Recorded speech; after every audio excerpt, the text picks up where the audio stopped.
오늘 본문 출애굽기 17장인데요. 출애굽기 17장은 이스라엘 백성들이 출애굽을 해서 이제 가나안 땅으로 향해서 가는 아주 초창기에 일어난 일입니다. 출애굽을 했으니까 기분이 좋았죠. 야, 이제 젖과 꿀이 흐르는 가나안 땅으로 가자 하고는 출발한 지 얼마 되지 않았는데 아말렉이라고 하는 광야에 살던 사람이 갑자기 습격을 합니다. 그러니 이스라엘 백성들은 노예 생활 430년 하다가 아직 군대도 제대로 조직이 되어 있지도 않고 싸워본 적도 없는데 그야말로 오합지졸인데 큰 어려움을 당하게 된 겁니다. 그런데 어떻게 됩니까? 이 상황에서 지도자 모세가 아주 독특한 두 가지 계획을 합니다. 먼저 아말렉 군대와 싸우기 위해서 여호수아가 용사들을 선발해서 너희들은 현장에 가서 싸워라 하고는 직접 전투에 나가게 합니다. 두 번째 전략이 중요한데요. 두 번째는 모세가 산 위로 올라갑니다. 산 위에 올라가서 어떻게 합니까? 두 손을 들고 하나님 앞에 기도합니다. 하나님, 이 전쟁에서 이기게 해주십시오. 근데 모세가 팔을 들고 기도하면 이스라엘이 이기고 팔이 아파서 아래로 떨어지면 아말렉이 이기는 겁니다. 우리가 잘 아는 대로 아론과 훌이 해가 떨어지기까지 모세의 양팔을 잡고 있어서 그 팔이 내려오지 않았다. 그래서 이스라엘이 아말렉에 대승을 거두었다 하는 것이 오늘의 본문 말씀입니다. 그렇게 첫 승리를 크게 이기고 나니까 이스라엘 백성들이 너무나도 하나님께 감사했습니다. 그래서 하나님께 감사하는 대목이 오늘 본문 마지막에 15절과 16절입니다. 화면 한번 보시죠. 모세가 제단을 쌓고 그 이름을 여호와 니시라 하였다. 한번 따라해 보시죠. 여호와 니시. 여호와 니시. 여호와 니시가 무슨 뜻입니까? 여호와는 나의 깃발, 이런 뜻입니다. 승리하게 하셨다. 그래서 16절에 보면 이르되 여호와께서 맹세하시기를 여호와가 아말렉과 더불어 대대로 싸우리라 하셨다. 하나님이 우리에게 승리의 깃발을 주셨다 하고는 승리를 주신 하나님께 찬양을 합니다. 자, 우리가 잘 아는 본문을 제가 설명을 드렸습니다. 여러분, 여기서 두 가지 중요한 교훈을 생각할 수 있어야 합니다. 첫 번째 교훈은요, 하나님을 잘 믿는 이스라엘 백성이라도 문제를 만난다는 겁니다. 지금 하나님이 명령해서 출애굽을 했습니다. 그런데도 아말렉을 만납니다. 여러분, 오늘 주일날 이른 아침에 일부 예배 오셨습니다. 여러분, 신앙이 좋은 분들입니다. 휴식보다는 예배 드리러 오신 겁니다. 그런데 그렇다고 해서 여러분의 인생에 문제가 없느냐? 결코 그렇지 않습니다. 하나님의 명령으로 출애굽을 했는데 뜻밖의 아말렉이 습격을 하는 문제가 있듯이 오늘 우리가 하나님을 믿어도 문제가 생긴다. 이걸 인정해야 합니다. 내가 하나님 믿는데 왜 어려움이 있지가 아니라 어려움은 하나님을 믿든지 믿지 않든지 찾아오는 것이다 하는 것이 오늘 본문의 첫 번째 교훈입니다. 두 번째 교훈이 중요합니다. 그런데 전쟁에 아직까지 경험도 없고 용사들도 전쟁 준비를 하지 않았지만 하나님은 이스라엘에게 승리를 주셨습니다. 하나님을 믿어도 문제는 찾아온다. 그러나 그 어떤 문제도 하나님은 다 해결해 주신다 하는 것, 오늘 본문의 교훈입니다. 모든 문제는 하나님 앞에 다 풀리게 되어 있다는 것이 더 중요한 교훈이겠죠. 자, 저를 한번 따라해 보십시오. 문제 없는 인생은 없지만 하나님 안에서 해결되지 않는 문제도 없다. 여러분 믿습니까? 문제 없는 인생은 없지만 그 어떤 문제도 하나님 안에서 해결되지 않는 문제는 없다 생각하고, 왜 내 인생에 어려움이 있습니까?가 아니라 어려움 가운데 능히 극복할 수 있도록 문제를 해결해 주신 하나님 믿고 승리하는 우리 신일의 모든 성도들이 되시기를 주님 이름으로 축복합니다. 자, 옆에 앉으신 분들과 인사 한번 하겠습니다. 주님만 의지하시기 바랍니다. 자, 한 번 더 할까요?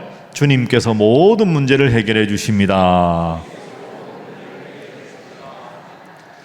그럼 어떻게 주님께서 우리 인생의 문제를 해결해 주시느냐?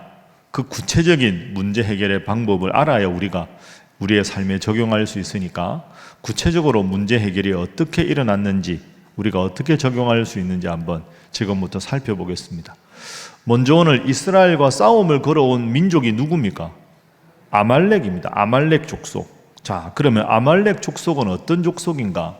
그리고 어떻게 이스라엘을 공격했는가? 이 두 가지를 한번 정리를 해보죠. 여러분, 아말렉 족속의 선조가 누굴까요? 아말렉 족속의 쭉 기원을 따져보면 선조가 누구냐? 놀랄만한 일이 있습니다. 창세기 36장 12절 보십시오. 에서의 아들 엘리베스의 첩 딥나는 아말렉을 엘리바스에게서 낳았다. 보십시오.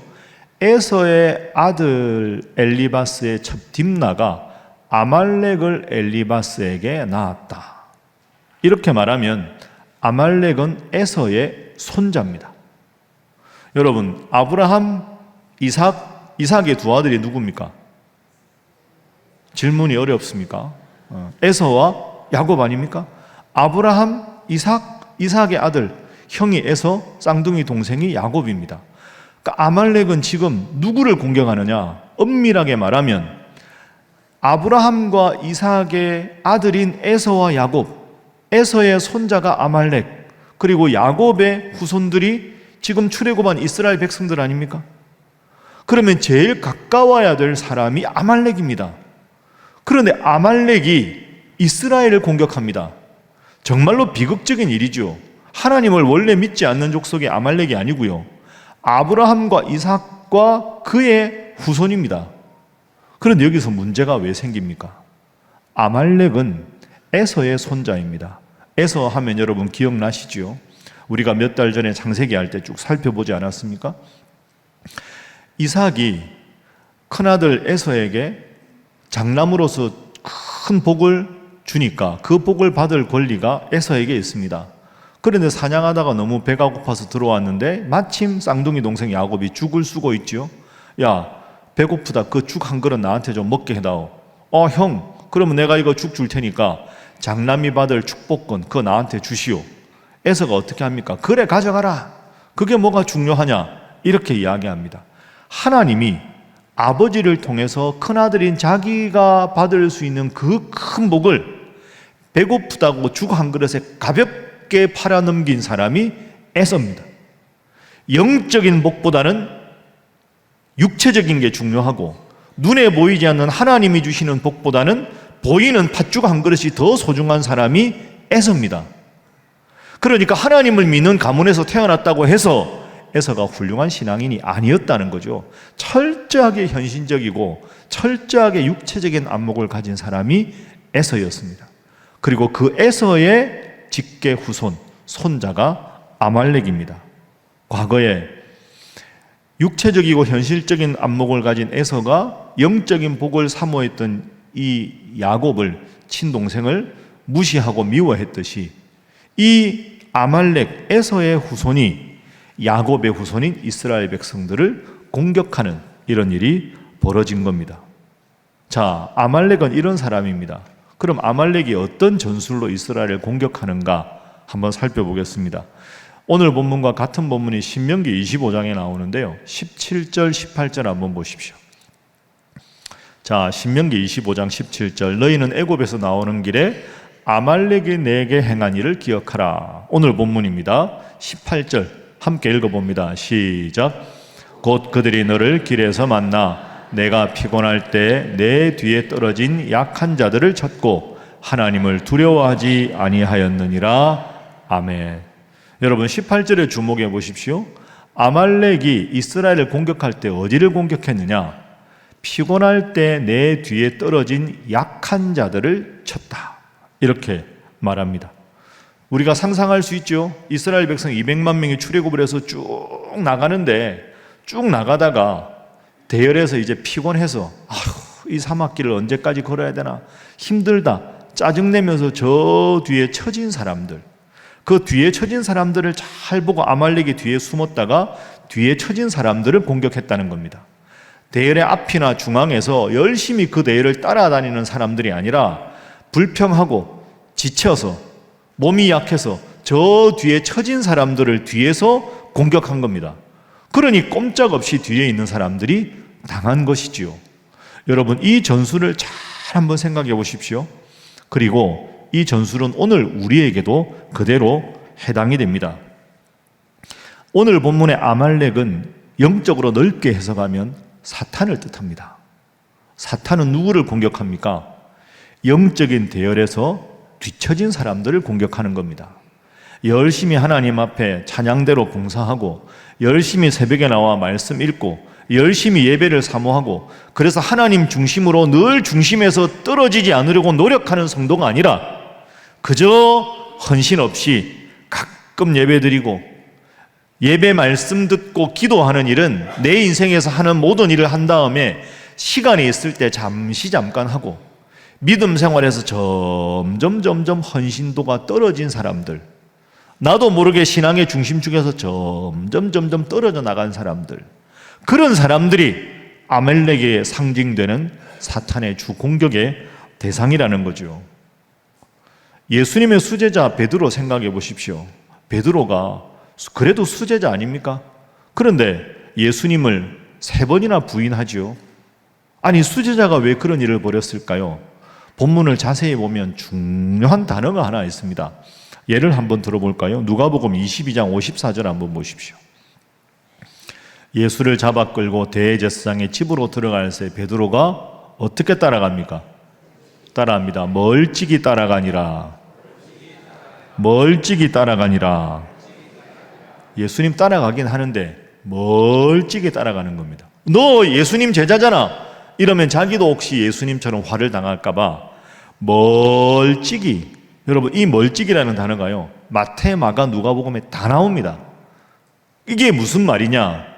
예수님의 제자라도, 예수님을 모든 것 버리고 따라간 제자라도 예수님 근처에서 예수님 말씀을 잘 청송하지 않고 멀찍이 서서 한쪽 다리는 세상을 향해서 한쪽 다리는 주님을 향해서 왔다 갔다 하면서 멀찍이 서 있다 보면 한 여종의 말에 깜짝 놀라서 예수님을 3번이나 부인하는 수제자임에도 불구하고 부끄러운 신앙의 불신앙자가 되어버린다는 겁니다.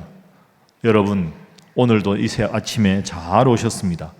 이왕 예수님 믿으려면 열심히 믿으셔야 합니다. 열심히 은혜를 사모하고 말씀과 기도로 대열의 중심에 서셔야 합니다. 그런데 그저 어정쩡하게 멀찍이 서서 헌신 없이 최소한의 신앙생활만 하다 보면 나도 모르게 점점 뒤에 처지게 됩니다. 그러다 보면 나도 아말렉에게 급습을 당하는 영적인 어려움을 당할 수 있습니다.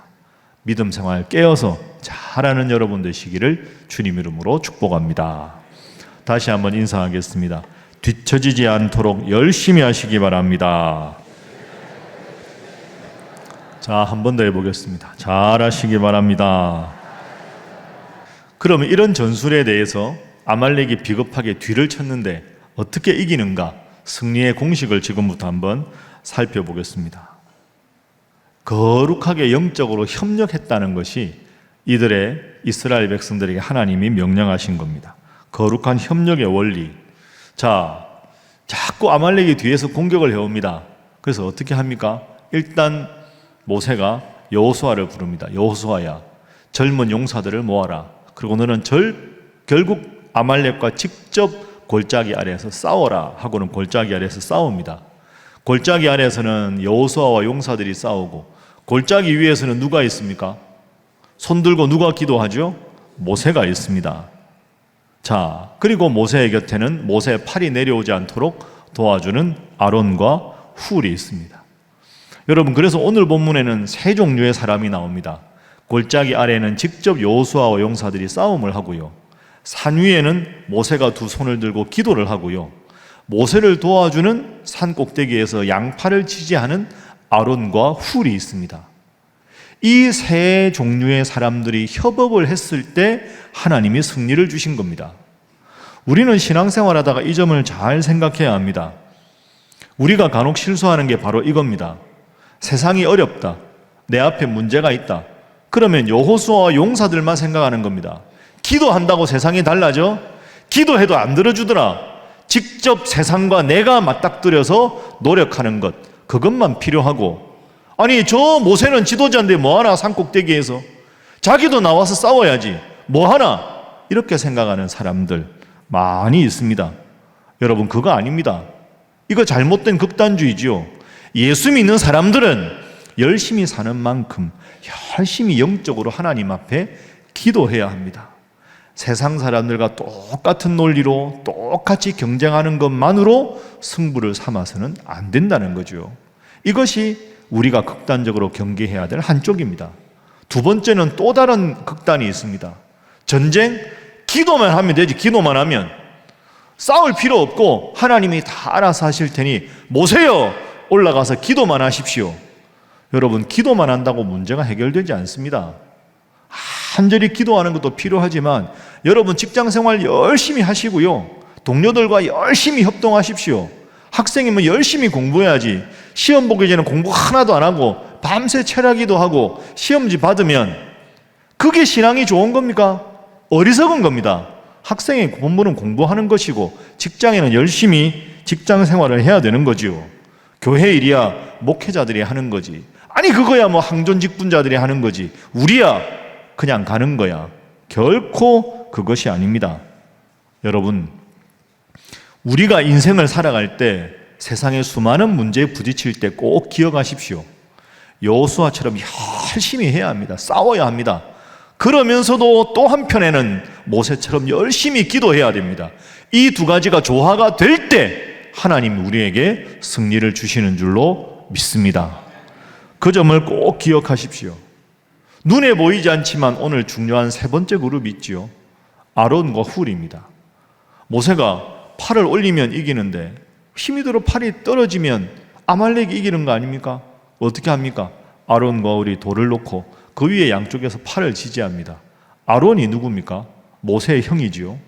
훌은 누굴까요? 아마 학자들은 미리암의 남편일 거라고 생각합니다. 그러니까 모세의 형과 모세의 매형이 양쪽 손을 들고 있는 거죠.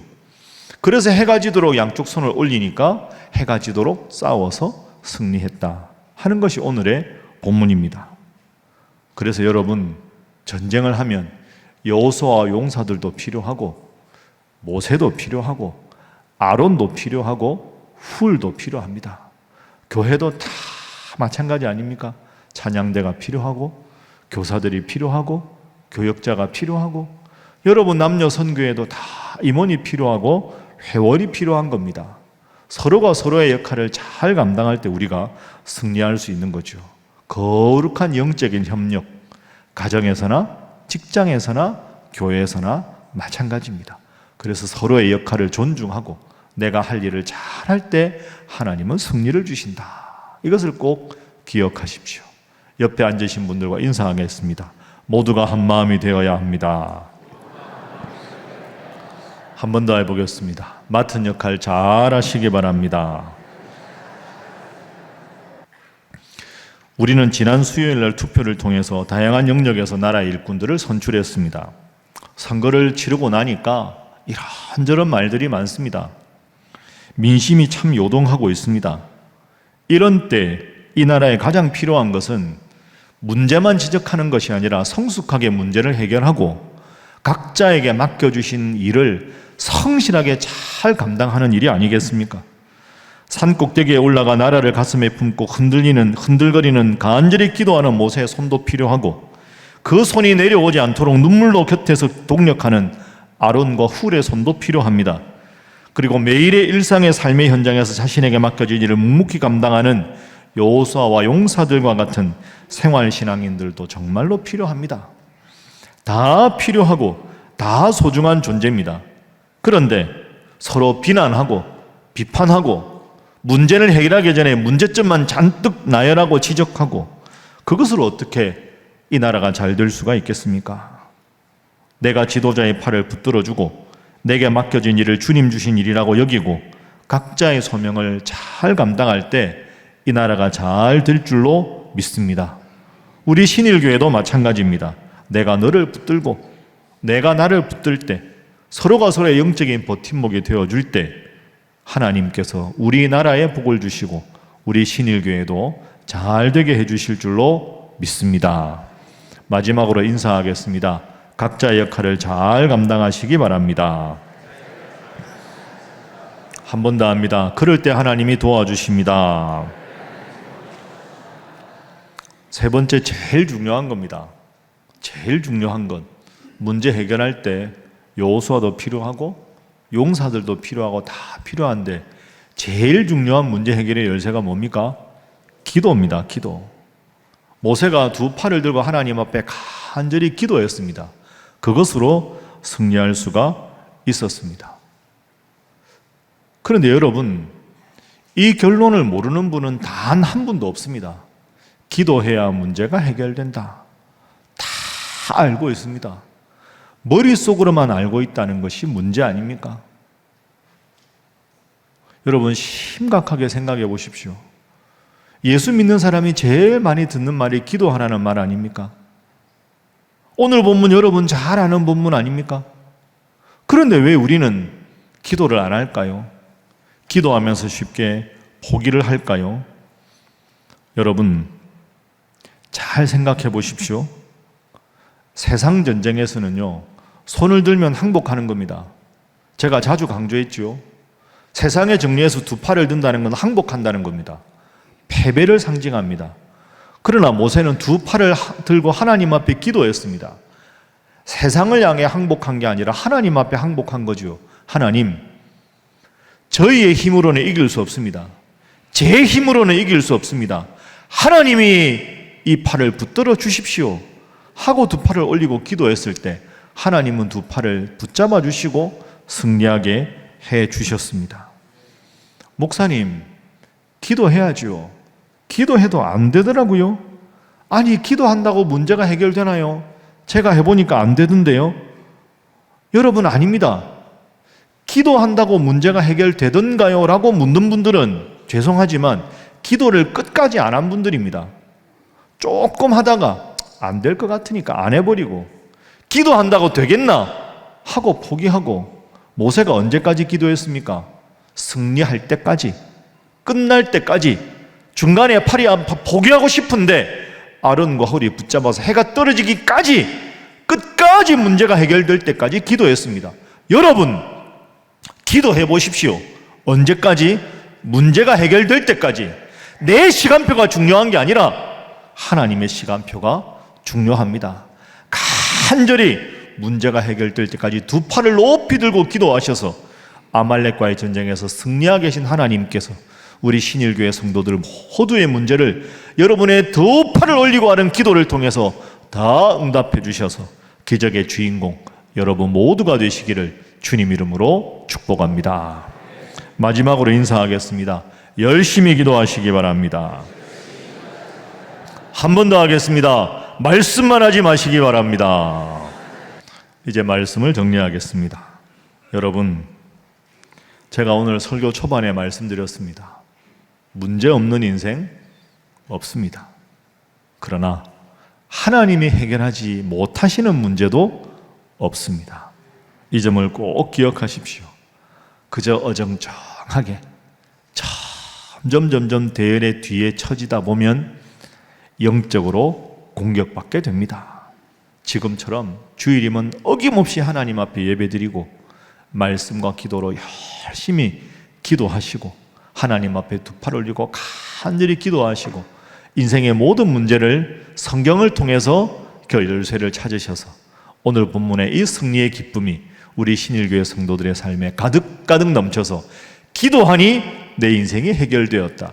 하나님을 찾으니 내 인생에 해결되지 않은 모든 문제를 하나님 해결해 주셨다.